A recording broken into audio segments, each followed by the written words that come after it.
O primeiro som não é o vento, é a ausência dele. Um vazio tão completo que chega a pesar nos ouvidos, como se o mundo tivesse esquecido de continuar. A cidade repousa sob um céu pálido, amplo demais, para um lugar tão quieto, esticada no horizonte, como algo que foi deixado ali há muito tempo. As ruas seguem retas e vazias, longas demais para um lugar sem movimento, com as bordas suavizadas pela poeira acumulada. Os prédios permanecem intactos em ruínas, não restaurados, não tocados, não parecem abandonados. Parecem interrompidos, como se alguém tivesse pausado tudo no meio de um gesto simples, e nunca tivesse voltado para apertar o botão novamente. Paro na beira da estrada e escuto, esperando algum sinal mínimo de vida, algum ruído distante, algum eco fora de lugar. Nada responde. Nem mesmo o vento se arrisca a atravessar este espaço. O ar é seco,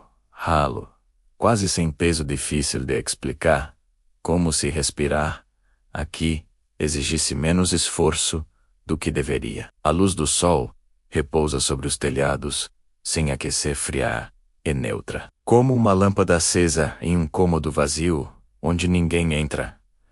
Há anos, dou um passo à frente, e o som dos meus próprios passos soa invasivo, alto demais, deslocado demais para um lugar que parece preferir o silêncio absoluto. Alguns lugares dão a sensação clara de abandono, de descuido, de esquecimento. Este não.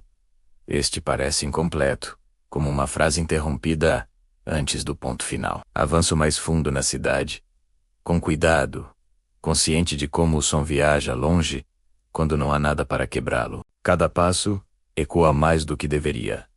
Demora a desaparecer. E quando finalmente some, deixa para trás um silêncio ainda mais denso, quase atento, como se estivesse sendo medido. Tenho a estranha impressão de que a cidade percebe minha presença, mas ainda não decidiu o que fazer com ela.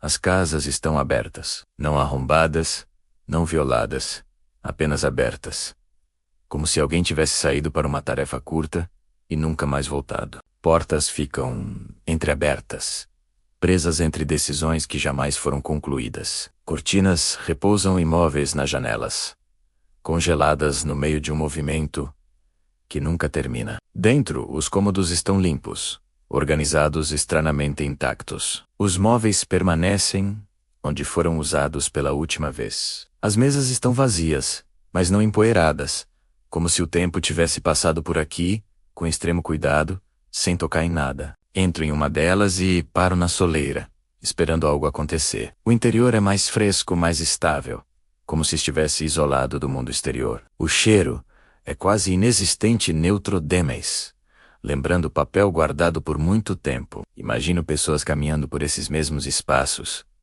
falando baixo, ajustando objetos, seguindo rotinas simples, sempre com a sensação de que algo precisava ser preservado. Em uma das paredes, um relógio chama minha atenção. Ele parou. Não em um horário simbólico, nem em um momento dramático. Apenas 1 minuto depois das 3, um instante comum demais para marcar um fim. Percebo então como minha respiração soa alta. Como até o simples ato de inspirar parece deslocado, dou um passo para fora. Mas o silêncio me acompanha, se esticando, se moldando ao meu redor, ricoçando-se a se romper. A rua segue em direção a uma praça central, e à medida que caminho, começo a notar padrões demais para serem coincidência. Todos os prédios voltados para a mesma direção, todas as janelas na mesma altura, tudo simétrico, controlado, organizado de um jeito que não transmite conforto, apenas obediência. Não há placas, nem avisos, nem qualquer tentativa de explicar o que este lugar é ou foi. A praça se abre lentamente, revelando uma fonte seca em seu centro. A pedra está rachada, mas firme, estável, sem sinais de vandalismo ou pressa. Bancos estão dispostos de maneira precisa, como se alguém ainda esperasse que fossem usados. Sento-me em um deles e sinto o frio atravessar o tecido da roupa. Fico ali mais tempo do que pretendia, ouvindo o vazio ao meu redor. O silêncio aqui não é simples. Ele tem profundidade, camadas, Uma base pesada e constante. E acima dela, algo mais sutil, mais fino. Como uma respiração que nunca se completa. Começo a caminhar novamente, não porque decidi para onde ir, mas porque ficar parado exige esforço demais. Aqui, o tempo parece se comportar de outro jeito. Mais lento, mais espesso. Como se cada segundo precisasse atravessar uma camada extra antes de passar. Meus passos não marcam ritmo algum. Não há pressa, nem atraso.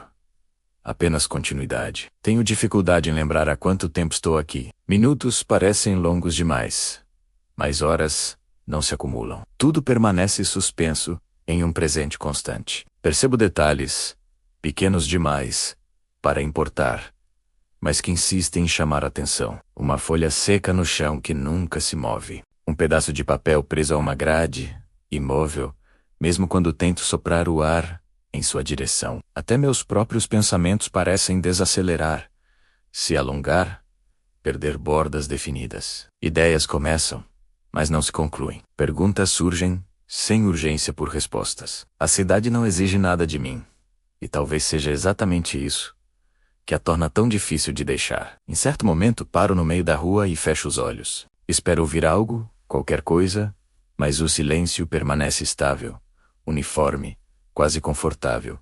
Não há tensão nele. Ou amea. Há apenas permanência. Abro os olhos novamente e tenho a sensação desconfortável de que, se eu ficasse aqui tempo suficiente, até a necessidade de sair desapareceria. Não por esquecimento, mas por irrelevância. Como se o mundo lá fora fosse apenas uma ideia distante. No prédio municipal, encontro arquivos organizados demais. Registros que não mostram pressa, nem caos, nem desespero. Tudo simplesmente para ao mesmo tempo. Não há colapso aqui. Não houve destruição. Houve pausa. Do lado de fora a luz muda de novo. As nuvens cobrem o céu, achatando as cores, tornando tudo opaco. É então que percebo que minha sombra é a única que se move. As janelas refletem a rua, mas não a mim. Algo aqui não me reconhece como parte do cenário. Na saída da cidade, a estrada sempre esteve ali, limpa, aberta, oferecendo escolha. Ninguém foi forçado a ficar. Ainda assim, todos hesitaram. Em uma casa pequena perto da praça, um caderno revela o motivo final, escrito com letras apertadas e cuidadosas. Ficamos, porque parecia errado ir embora. A frase pesa mais do que deveria. A cidade não prende. Ela convence. Oferece silêncio, imobilidade, descanso da escolha. Antes do amanhecer, eu parto. Horas depois, ao olhar o mapa, percebo que este lugar não existe. Nenhum nome, nenhum espaço vazio. Apenas a certeza de que alguns lugares desaparecem não pela força, mas por oferecer uma quietude tão completa que partir parece um erro.